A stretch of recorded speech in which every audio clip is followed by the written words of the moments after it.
দর্শক, চট্টগ্রাম নগরীর অক্সিজেন এলাকায় গুরুত্বপূর্ণ সড়কের এক পাশ ভেঙে পড়েছে। এতে যানবাহন চলাচল বন্ধ রয়েছে ওই সড়কে। এই মুহূর্তে সেখান থেকে আছেন আমাদের সহকর্মী প্রণবেশ চক্রবর্তী, সরাসরি যুক্ত হচ্ছেন আমাদের সাথে। প্রণবেশ চক্রবর্তী, সেখানকার অবস্থা কেমন দেখছেন এবং প্রশাসনের কর্তারাই বা এই নিয়ে কি বলছেন? এটি চট্টগ্রামের একটি গুরুত্বপূর্ণ সড়ক, বিশেষ করে চট্টগ্রাম নগরী থেকে বাইরে যাওয়ার সময়, অর্থাৎ রাঙামাটি, খাগড়াছড়ি, হাটহাজারী, ফটিকছড়ি, চট্টগ্রাম বিশ্ববিদ্যালয়, এই জায়গাগুলোতে যাওয়ার একটি গুরুত্বপূর্ণ সড়ক। তো সড়কের অবস্থা আমরা এখন দেখতে পাচ্ছি, এক পাশ পুরোটাই ভেঙে সড়ক দুই ভাগ হয়ে গেছে, ফলে অন্য পাশ দিয়ে ঝুঁকিপূর্ণ ভাবে যানবাহন চলাচল করছে। আমি যদি একটু দেখাই, এখানে যে বৃষ্টি তৈরি হয়েছে 80-র দশকে, পুরোটাই ব্রিক সাপোর্ট, অর্থাৎ ইটের উপর তৈরি এই সড়কটি, এবং এটি তৈরি হয়েছে শীতল ঝর্ণা খাল।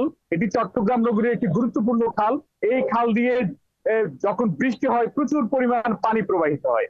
চট্টগ্রাম নগরীর জলাবদ্ধতা নিরসন প্রকল্পের আওতায় এই খালটি অনেক প্রশস্ত করা হয়েছে, কিন্তু 80-র দশকে নির্মিত এই যে ব্রিজটি, সেটি কোনো সংস্কার হয়নি।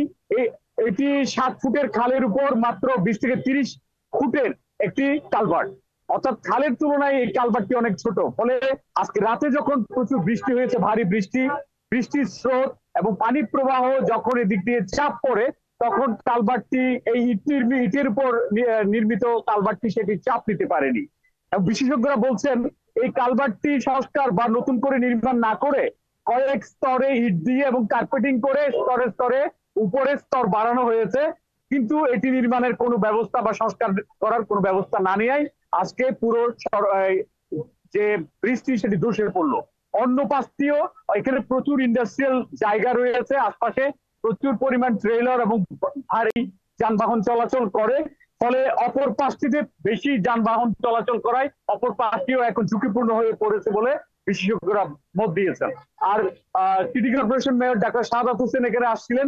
তিনি বলেছেন চট্টগ্রাম সিটি কর্পোরেশনের পক্ষ থেকে 9 কোটি টাকার একটি বাজেট করা হয়েছে, দ্রুতই যাতে এটি সংস্কার করা যায় এবং আবার আগের মতো সড়ক যাতে সকল ধরনের যানবাহন চলাচল করতে পারে, সেই জন্য তারা ব্যবস্থা নেবেন বলে তিনি জানিয়েছেন। তো এখন এখানে এলাকাবাসীর চাওয়া, দ্রুত এটি সংস্কার করা হোক এবং মানুষের যাতে যান চলাচলের কোনো দুর্ভোগে না পড়েন যাত্রীরা, যেহেতু গুরুত্বপূর্ণ সড়ক, সেটি তাদের প্রত্যাশা। রেল চক্রবর্তী, বেশ কিছু তথ্য আপনি জানালেন। আশা করবো যথাযথ কর্তৃপক্ষ এর জন্য যথাযথ পদক্ষেপ নেবেন। দর্শক, আমাদের সাথে যুক্ত ছিলেন প্রণবেশ চক্রবর্তী চট্টগ্রাম থেকে। সেখানে যে অক্সিজেন এলাকায় যে গুরুত্বপূর্ণ সড়কের এক পাশ ভেঙে পড়ছে, সে বিষয় নিয়ে আমরা তার কাছ থেকে বিস্তারিত জানছিলাম।